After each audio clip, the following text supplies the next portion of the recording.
Olá, meninos! Tudo bem com vocês? Espero que sim, e espero também que vocês estejam prontos para mais uma aula de literatura. E vamos dar continuidade aí aos nossos estudos sobre a geração de 1945. Na aula passada a gente viu um pouquinho do contexto, né, do contexto histórico, da mudança que se tem aí da geração de 30 para a geração de 45, como a literatura vai passando já por um processo de mudanças e de transformação desde 1922 até o presente momento, né? Vimos aí as características gerais desse período. A gente tem uma literatura agora voltada muito mais para o texto, para a linguagem e para a estrutura textual.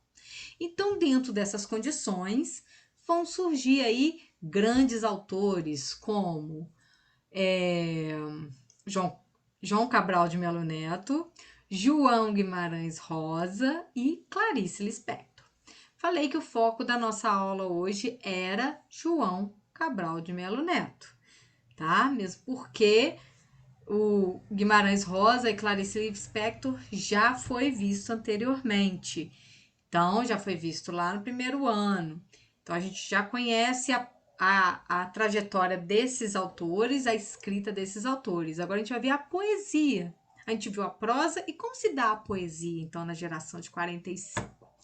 Vamos conhecer, então, a produção desse poeta que é assim, como é que eu posso dizer?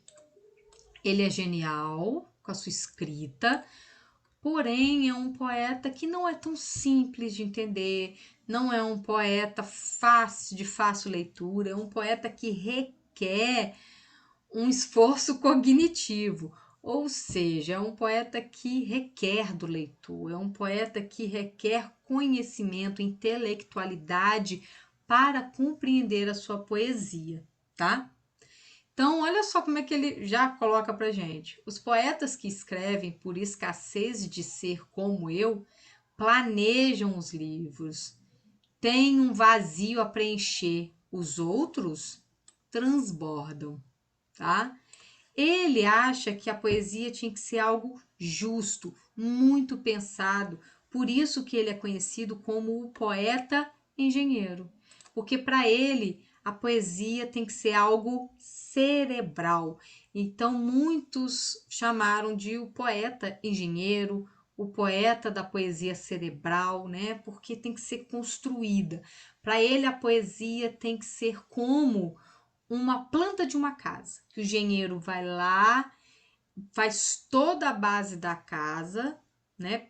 Pensa, calcula, faz tudo bonitinho para quê? Para poder entregar na mão do pedreiro e o pedreiro olhar aquela ali, aquela planta e construir para que a casa fique firme, fique perfeita, né? Do jeito que se planejou. Então, para ele, a poesia passa pelo mesmo caminho. Diferente, por exemplo, de Drummond, né, que tinha ali a sua inspiração para escrever, né, o que vinha para ele pensava e ele escrevia. João Cabral de Melo Neto era um autor que tinha seu horário de escrita, ele não ficava esperando a inspiração, ele não escreve por inspiração, tá vendo? Ele não tem que transbordar, ele tem que preencher esse vazio. Então ele senta e escreve, tá bom? Então, vai ter uma poesia muito estruturada, muito racional, de uso de jogo de palavras, de jogo de rimas, de sonoridade, vocês vão perceber isso. Então vamos falar um pouquinho de quem foi João Cabral de Melo Neto, esse senhor que aqui se encontra sentado, né? Ele também foi um diplomata, assim como Guimarães Rosa, né? Também trabalhava com as relações internacionais e quando podia estava ali escrevendo, né? Como eu disse, ele planejava tudo isso. Para ele a poesia tem que ser planejada, tá? Então, era escritor, era diplomata, era conhecido como poeta engenheiro, exatamente por essa estrutura cerebral de sua poesia, tá bom? João Cabral de Melo Neto né? Vai nascer no Recife, isso é importante saber. Por quê, Tati? Porque ele vai ter uma poesia sertaneja. Ele também vai falar do social. Apesar do social ser uma característica pertencente à geração de 30, tá? Vai estar ali ligado à produção de 30, principalmente a prosa de 30, como a gente viu em Graciliano Ramos, como a gente viu em Jorge Amado.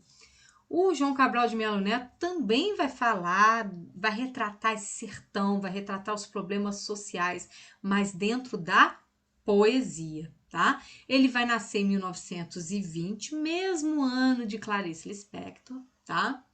Então, se ele estivesse vivo hoje, ele estaria fazendo 100 anos, assim como ela. Passou parte da infância nas cidades pernambucanas de São Lourenço da Mata e Moreno, então a gente tem uma vida, né, na Paraíba, desculpa, em Pernambuco, mil perdões. Passou a parte da infância, então, nessas cidades, depois vai mudar com a família em 1942, então ele tinha lá seus 22 anos, ele vai para o Rio de Janeiro. E ali ele publica sua primeira obra, chamada Pedra do Sono. Essa obra, olha a data, 1942. Essa data, gente, essa obra é uma obra de inauguração, né, onde ele se introduz na literatura, e é uma obra muito, muito influenciada pelas vanguardas europeias, tá? E vai ser influenciada fortemente pelo surrealismo e pelo cubismo. Então a gente tem poesias que vão ter essas características do surrealismo, que vai mexer mesmo com essa ideia do inconsciente, do ser humano, do sonho, né? Com a mente, com a fantasia humana, e também toda aquela montagem, aquela colagem que a gente via no cubismo. Então a gente vai ter esse poeta influenciado pelas vanguardas, tá? Depois ele vai continuar escrevendo e aí a gente vai percebendo que a sua poesia vai caminhando para esse trabalho com a linguagem. Então a gente vai ter um poeta metalinguístico. Beleza, vamos lá. Começa a atuar então no serviço público a partir de 1945 como funcionário do DASP, que é isso? Departamento de Administração do Serviço Público. No mesmo ano se inscreve no Ministério das Relações Exteriores, passa no concurso, se torna diplomata. Após passar por vários países, assume o posto de cônsul-geral da cidade do Porto, em Portugal. Né? O cara não era bobo, não era meia boca, né? Eram pessoas extremamente inteligentes, tanto João Cabral de Melo Neto quanto João Guimarães Rosa, né? Os dois ali, ó, fazendo o mesmo serviço na mesma época. Só que nesse período aqui, né, já não tínhamos mais João Guimarães Rosa. Nesse período aqui, João Guimarães Rosa está voltando para o Brasil, né? Vai ficar na Europa o período da Segunda Guerra, volta e vem escrevendo, né? E aí, João Cabral de Melo Neto já está aí na sua produção, tá? Permanece no cargo até 87, quando volta a viver com a família no Rio, é aposentado da carreira diplomática em 90 e depois começou a sofrer com uma cegueira, fato que o leva a uma grande depressão, tá? Ele vai falar das dores de cabeça que ele tem, né? Tem muita coisa que ele traz para sua poesia. João Cabral de Melo Neto vai morrer em 1999, né? Com 79 anos, vítima de um ataque cardíaco. Beleza, gente? Quais são as características, então, que nos importa isso aqui, tá? João Cabral de Melo Neto vai ser aquele poeta guiado pela lógica, pelo raciocínio, guardem isso. Ele é extremamente racional, cerebral, medido, poesia medida. Seus poemas voltam-se para o universo dos objetos, das paisagens, dos fatos sociais. Nesse momento, né? Tirando aí João Cabral de Melo Neto, a poesia, como eu já disse na aula anterior, tem um retorno à estética do século XIX. Quando João Cabral de Melo Neto faz esse cuidado com a estética, ele, de uma certa maneira, recupera essas ideias do parnasianismo e do simbolismo. Porém, ele não se fixa nisso, tá? A poesia dele está longe de ser parnasiana, porque você vai ver como que ele trabalha. Ele não faz uma poesia descritiva, ele faz uma poesia metalinguística, que é diferente. Vou explicar isso mais para frente para vocês. O prazer estético que sua poesia pode provocar deriva de uma leitura, tá vendo? Racional. Então a gente só consegue ter prazer na leitura de João Cabral de Melo Neto se você usar dessa característica da lógica, do raciocínio, fazer uma análise do que ele está colocando, uma análise da palavra, da imagem que a palavra provoca, para aí sim a gente chegar à ideia que ele quer colocar no texto, tá? Então, e não do envolvimento emocional. Esquece João Cabral de Melo Neto, não vai falar dele. Mas Tati, você falou que ele fala das dores de cabeça. Sim, ele fala, mas aqui não tem um poema da dor de cabeça, mas na apostila tem, que ele faz, por exemplo, uma homenagem à aspirina. Então, aspirina, o remédio, aquele remedinho que a gente toma para dor de cabeça, ele fala da aspirina, tá? Então, ele vai falar da aspirina. E ali, de uma certa maneira, indiretamente, ele tá falando dele também. Mas jamais vai botar o eu, né? Ele vai falar dos objetos. E esses objetos representam coisas. Sua obra é considerada uma ruptura com o lirismo, tá? Então, guarda isso. Não há envolvimento emocional. É uma ruptura com o lirismo, com o uso de palavras e imagens concretas. Então, isso também é outra coisa muito importante. João Cabral de Melo Neto, ele vai buscar imagens, palavras que geram imagens concretas. Então, quando ele fala maçã, você pensa na maçã. E geralmente a gente vai pensar naquela maçãzinha lá vermelha. Pronto. E aí, quando ele fala maçã, você pensa na maçã, exatamente na maçã, você pensa na fruta, no dulçor da fruta, né? Você não consegue escapulir muito disso. Mas a maçã pode representar tanta coisa? Sim, é aí que a gente vai sacar o que ele quer colocar no texto, tá? Seu primeiro livro, Pedra do Sono, como eu já falei, apresenta elementos surrealismo, tá? O Engenheiro é uma outra obra produzida, olha os nomes, né? Pedra do Sono. Ele fala muito de pedra, gente. Muito, muito, muito de pedra, né? E tem um livro chamado Ensinamentos pela Pedra. Então a pedra é algo presente, a pedra vai lembrar essa rocha, essa coisa dura que lembra o sertanejo, que lembra o chão do sertanejo, que lembra a vida do sertanejo. Então a pedra é algo presente também na obra de João Cabral de Melo Neto. O Engenheiro, embora apresente poemas de caráter surrealista, traz as bases de sua nova concepção de poesia, tá vendo? Ele já vai fazendo essa transição. O poeta rejeita, em poemas de caráter metalinguístico, a inspiração e assume a objetividade diante do ato de escrever. Então, tem essa ideia de ser objetivo, tá? Não sentimental. E aí, esse caráter metalinguístico. Então, guarda isso. A poesia de João Cabral de Melo Neto é metalinguística. Tati, o que é metalinguagem? Que eu não lembro. Esse nome me soa familiar, mas não lembro. Metalinguagem são uma das funções da linguagem. A linguagem tem função emotiva, apelativa, lembra? Referencial e tem função conativa, né? Tem função metalinguística. A função metalinguística é aquela em que o texto, ou melhor, o código usa do próprio código para se autoexplicar, né? Então é o código explicando o código. O que significa isso? Pensa no dicionário. O dicionário ele é metalinguístico, porque ele usa, né, das palavras para explicar o significado das palavras. Então ele usa da palavra para falar da palavra. A poesia metalinguística significa que o poeta usa da poesia para explicar o que é escrever poesia. Deu para entender o que é metalinguagem?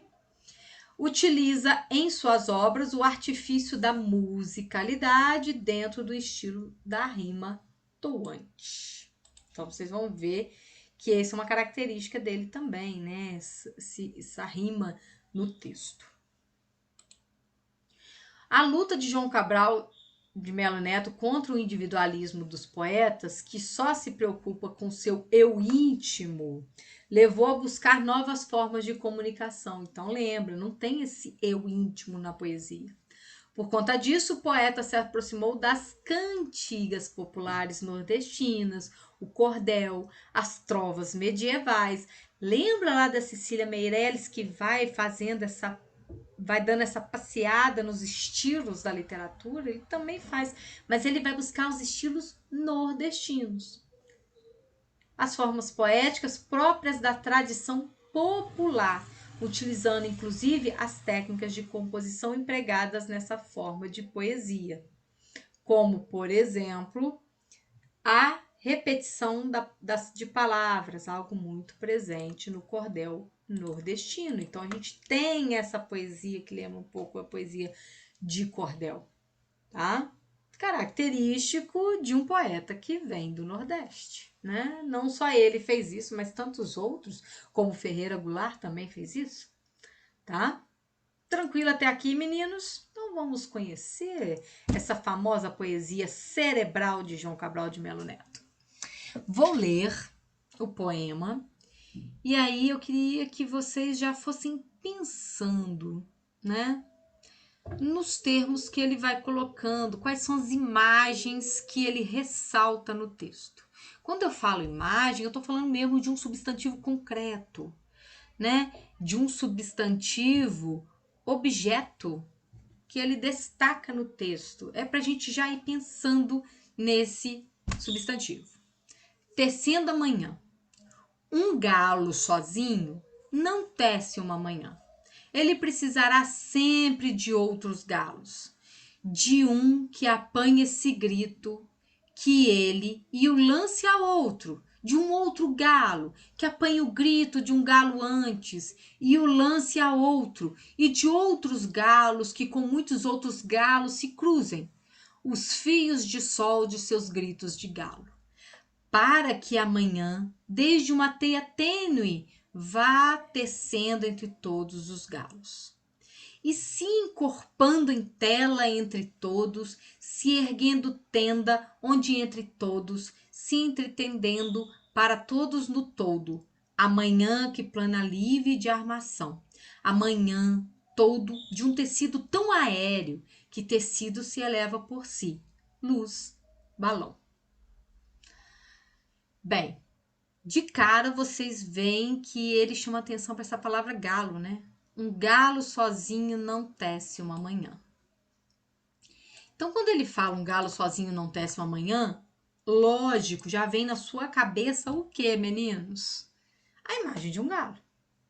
E quando ele fala que esse galo sozinho não tece uma manhã, ele precisará sempre de outros galos, a gente já pensa num galo de madrugada, logo no amanhecer, né? No alvorecer, aquele galo cantando.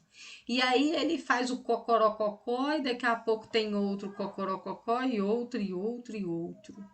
Nessa imagem que vem na nossa cabeça, quando ele fala isso aqui, que um galo sozinho não tece.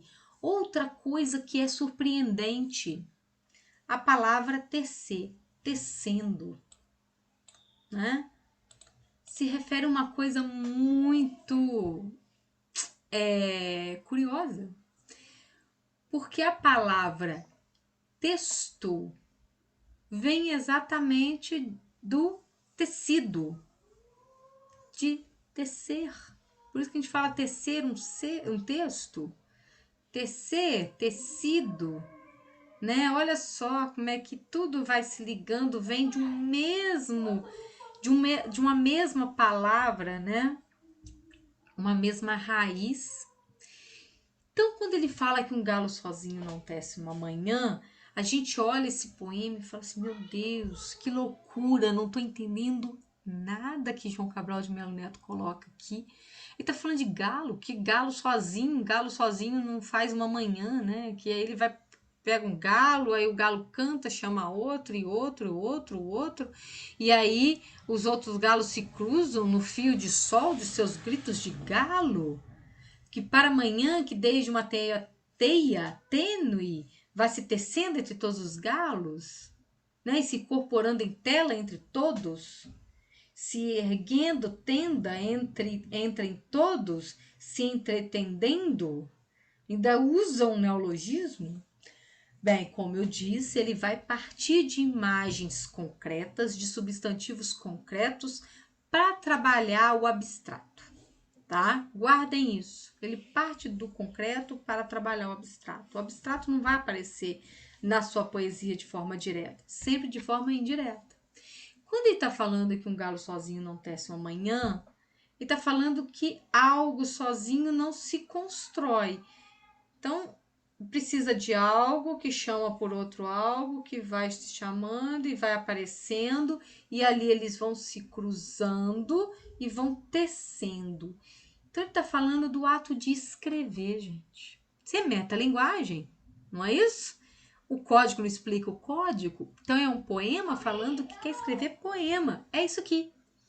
Ele está falando que o galo sozinho não tece uma manhã. Galo aqui é palavra, tá? Então, uma palavra sozinha não faz um texto. Ela vai sempre chamar por outras palavras, vai sempre precisar de outras palavras que vão se juntando, que vão se entrelaçando, e nessa teia tênue, né, que é o texto que vai se criando, vão entrando todos, vão fazendo essa tenda, vão fazendo esse texto, que até chegar um momento que plana livre de armação. Chega no momento que o texto vai por si só se tecendo, né? Não é mais ou menos assim? O difícil é encontrar a primeira palavra quando a gente vai escrever. Após o momento que a gente encontra a primeira, a segunda vem, a terceira vem, a quarta, e assim vai. Quando a gente vê, a gente consegue escrever. Então, eleva por si luz, balão. Deu para entender como é que funciona a poesia de João Cabral de Melo Neto? Parte de algo concreto para falar de algo mais abstrato, tá? E o texto em si não é tão abstrato, né, gente? Catar feijão. Olha só, vamos pensar no catar feijão agora para representar essa ideia da escrita. Eu acho que esse aqui é um pouquinho mais fácil, dá para a gente entender melhor. Catar feijão se limita com escrever, tá vendo? Ele já aponta. Joga-se os grãos na água da alguidar e as palavras na folha de papel. E depois joga-se fora o que boiar. Certo, toda palavra boiará no papel. Água congelada, por chumbo seu verbo, pois para catar esse feijão, soprar nele e jogar fora o leve, o oco, palha-eco. Ora, nesse catar feijão, entra um risco de que entre os grãos pesados, entre um grão qualquer, pedra ou indigesto, um grão imastigável, de quebrar dente. Certo? Não. Quando, ao catar palavras, a pedra dá à frase seu grão mais vivo. Obstrui a leitura efluviante, flutual, assula a atenção, isca como o risco. Então, vamos pensar de novo um poema metalinguístico. E aí, ele está falando que catar feijão é algo muito semelhante com escrever, né? Por quê? Olha como é que ele vai usando imagens concretas, gente. Você vai pensar em catar feijão. Você lembra da sua... Se bem que hoje é mais difícil catar feijão, né? Porque o feijão, o pacotinho de feijão vem bem limpinho. Mas antigamente era muito mais comum se catar feijão. né? A mãe, a avó sentava na mesa, jogava aquele feijão e ia tirando ali as pedras, ia colocando numa vasilha, depois lavava para ver aquilo que boia, tira o que boia, porque o feijão já tá ruim, né? E põe o feijão para cozinhar. Porém, a pedra é algo que pesa, então pode de repente a pedra ficar no feijão, o que torna indigesto. No escrever, o ato é semelhante. Colocamos as palavras no papel. Aquelas que boiam, aquelas que não fazem sentido ao texto, a gente retira. Porém, a diferença do catar feijão para o escrever é que no catar feijão, se a pedra ficar, fica indigesta. Né? Você mastiga, pode quebrar o dente, como ele coloca aqui, né? Um grão imastigável de quebrar dente. Porém, na escrita, a palavra é o que dá sentido ao texto, é o que dá peso ao texto. Então, aquela palavra se torna o grão mais vivo, né? Olha só que interessante que ele coloca aqui. Então, ele vai fazendo essas comparações. Lembrem sempre, imagens concretas que vão se referir a outras imagens. Tá legal? E aqui a gente consegue ver exatamente essa ideia do ritmo. Jogar fora, leve o oco, palha eco. Ele vai trabalhar exatamente a sonoridade. Leve, oco, palha eco. Né? E depois ele vem aqui, ó, com a leitura fluviante flutual. Né? Essa leitura que parece exatamente flutuar e o som, né? Dá essa ideia de ser algo leve, né? A mesma coisa, leve, oco, palha, essa coisa, né? Que o texto tem que se tornar leve para o leitor, o texto tem que fluir para o leitor. Mas no caso de João Cabral de Melo Neto, não é tão simples. Há essa necessidade de você pensar racionalmente como ele. Outro poema que eu coloquei aqui é O Relógio. Tá? E olha só como ele usa o relógio, substantivo concreto, para falar da passagem do tempo, para falar como o homem está preso a esse tempo, né? Como o homem é dirigido pelo tempo. Então ele vai trabalhar a partir do concreto para alcançar o abstrato, né? Ao redor da vida do homem há certas caixas de vidro, dentro das quais, como em jaula, se ouve palpitar um bicho. Então, isso aqui eu vou comentando. Ao redor da vida do homem há certas caixas de vidro. Então, ele está falando do relógio, né? Que a gente olha lá na parede, está dentro da caixinha de vidro. O relógio que a gente usa no pulso. O relógio que a gente vê na igreja, né? Então, eles estão dentro desse quadradinho de vidro, né? E ali a gente ouve um palpitar de um bicho, porque o tempo é voraz, né? O tempo passa, devora tudo, como as pessoas falam, né?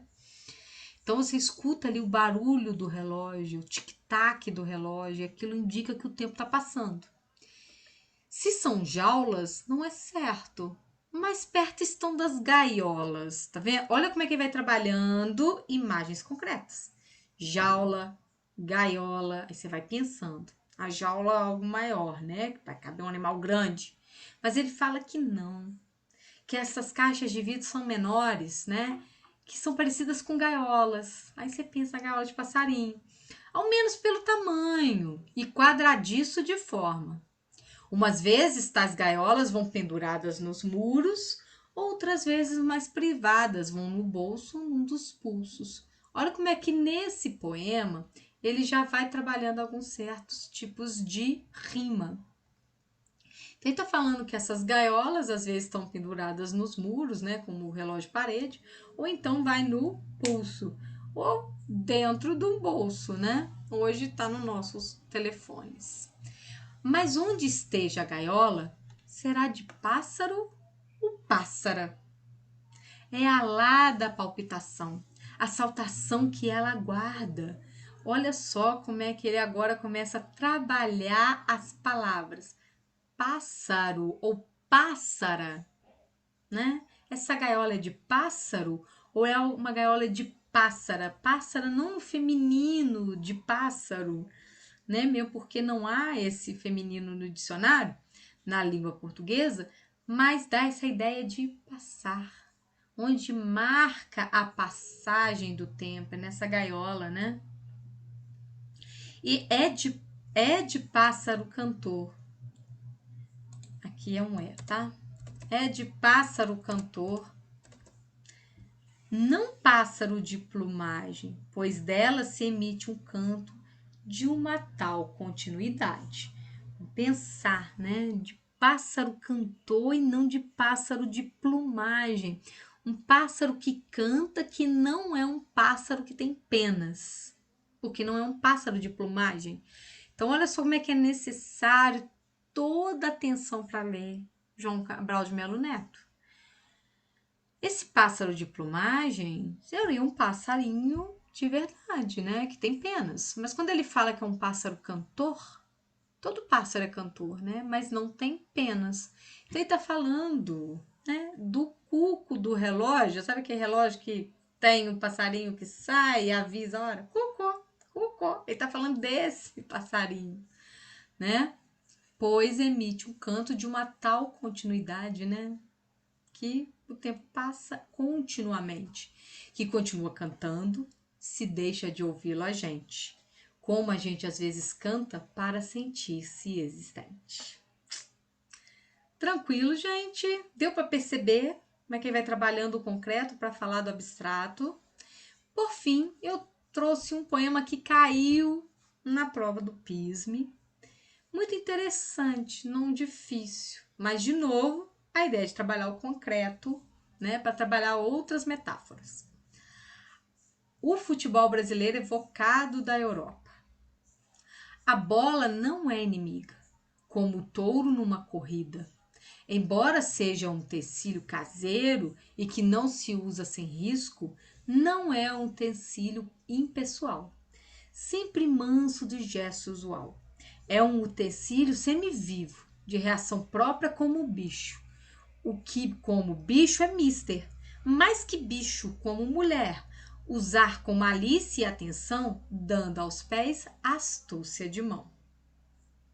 Olha a comparação que ele vai fazendo. Bola é um objeto concreto e ele compara a outros objetos concretos. A bola não é inimiga, né? Ele está falando do futebol, como o touro numa corrida. Há vários poemas em que ele vai evocar elementos, né, da cultura espanhola, né, que ele era fascinado pela cultura espanhola, então ele traz essas características. Como ele fala aqui do touro, né? O touro numa corrida, numa tourada, ele é inimigo, ele vai ali para pegar o toureiro. Ele tá falando que a bola não é um inimigo como o toureiro, né? Não vai enfrentar o toureiro, a bola não enfrenta o jogador. Embora seja um utensílio caseiro nesse sentido de nós brasileiros termos tanta intimidade com a bola de futebol. E que não se usa sem risco, não é um utensílio impessoal, sempre manso de gesto usual. Parece que a bola não é essa coisa assim tão impessoal, assim, parece que ela ganha vida durante o jogo, é isso que ele tá falando, né? É semivivo. Às vezes o jogador dá um chute, quer acertar para cá e a bola vai para lá. É isso que ele tá falando, né? De reação própria como bicho, que como bicho é mister, mais que bicho como mulher. Olha só a comparação que ele vai fazendo, né? Aí ele parte para esse lado abstrato. Quando ele fala de mulher, que mulher? São vários os tipos, né? Usar com malícia e atenção, dando aos pés astúcia de mão, né? Esse negócio de, eu vou jogar a bola ali, parece que tá pegando a mão e jogando, né? Mas não é com o pé, né? E vai direitinho, certinho no gol, vai no cantinho que você quer ir. Então ele tá trabalhando essa ideia. Deu para entender aqui, meninos? Bem, não é um poeta simples, não é um poeta fácil, como eu disse, é um poeta cerebral. É necessário ler exatamente esses substantivos concretos e fazer conectivo com as metáforas que ele está tentando colocar no texto. Então é poeta para a gente ler e reler a poesia muitas vezes, tá bom? Meninos, ficamos por aqui. Na próxima aula, a gente fala das poesias sertanejas de João Cabral de Melo Neto, ok? Beijo para todos e até o nosso próximo encontro. Tchau!